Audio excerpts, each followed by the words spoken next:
Hello everybody, I'm back with my Bowie collection, and at number 26 of my collection I am putting, or should I say number 25 of my collection, I am comfortable to put Space Oddity. At its release time in 1969, it was actually just called, it debuted at just David Bowie. Yeah, so this was released in 1969. It was originally released on Philips Records in England, and in the States it was on Mercury Records. Yeah, it was produced by Gus Dungeon, produced the track Space Oddity, and the remaining album itself was produced by Tony Visconti. Visconti didn't actually produce Space Oddity because he thought it was too much of a novelty track, so he dismissed it and let Gus get on with it, as he always puts it. Yeah, the song Space Oddity, of course, speaks for itself. It's just celebrated its 50th anniversary, of course. Very much a novelty song. Big hit. Well, I'm not going to say a big hit, because it wasn't a big hit on its release. It was done okay, but it was never a huge hit for him. Very much, again, a fan's favourite. Very kind of, I'm not going to say it's a commercial song. It wouldn't say it's commercial, but it's a very well known song as such. Second track, Unwashed and Somewhat Slightly Dazed, kind of is a bit of a nod to Bob Dylan, I think. It has that kind of Dylan sound, so yeah, I think his Dylan influence is coming out a lot on that. Letter to Hermione, of course, about his lost girlfriend, his love of his life, which he'd lost at the time.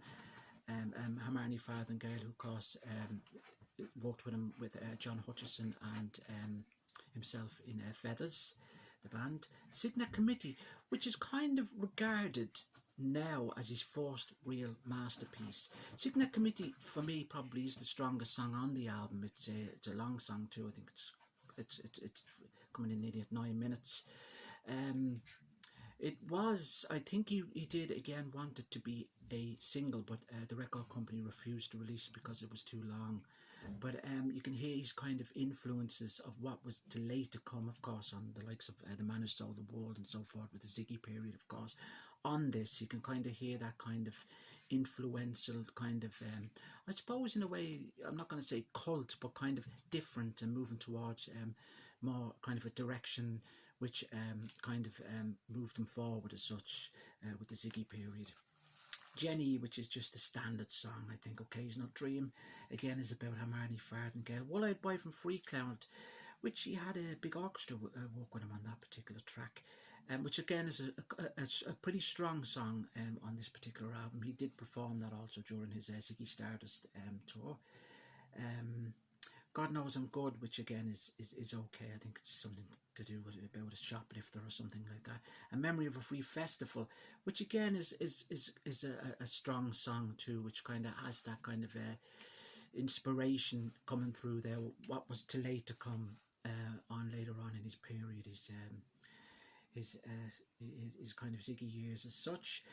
The album itself, it's overall, I'm comfortable again to put it at 25. Not one of my favourite albums, never was. An album I found not so much hard to get into, but again, it's different from, it's much better than his first album, the solo album, of the first album, I should say, entitled David Bowie. Now this is titled David Bowie too, but in 1972, when it was re-released on RCA Records, it was with a new cover, of course, this cover here, and it was called Space Oddity.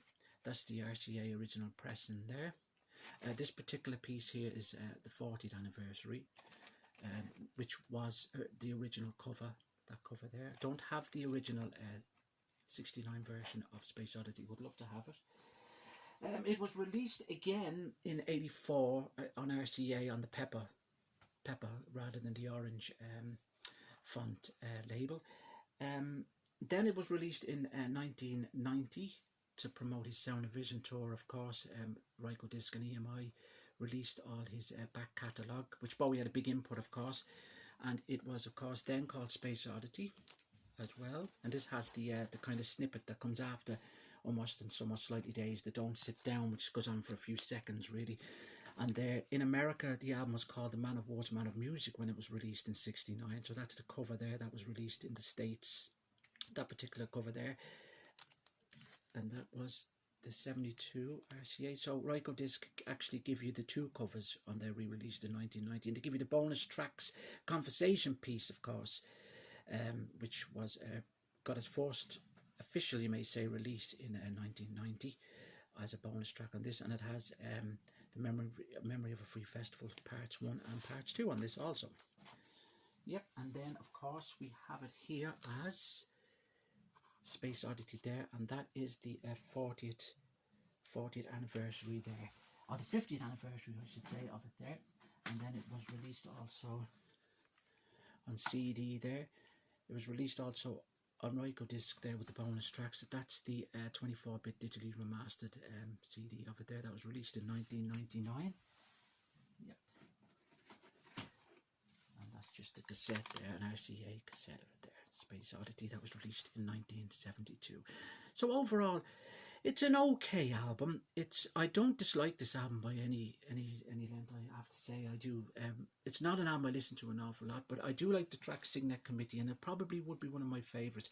I feel with this album that Space Oddity, I feel that you've got this one big massive song, and then you've got kind of these kind of folky. It's a very mixed up album as such, but you've got this massive song Space Oddity, and then you've got kind of these folky songs, and then kind of songs with a backup band. So it's a very kind of unusual album, I feel. You don't know kind of which direction he's kind of going in with this album as such, but obviously tracks like Signet Committee and Memory of a Free Festival take you to where he's gonna take his career as such. So yeah, as I said, when it first came out, it was titled David Bowie. Then in 72, they called it Space Oddity. And then in 1990, on its Ryko Disc release, they called it Space Oddity 2 and stuck Don't Sit Down in again. Yeah. And then I actually prefer this cover, actually, the 72 press and RCA cover there. So there we have it. So at 25, Space Oddity there, David Bowie. Thanks again for watching.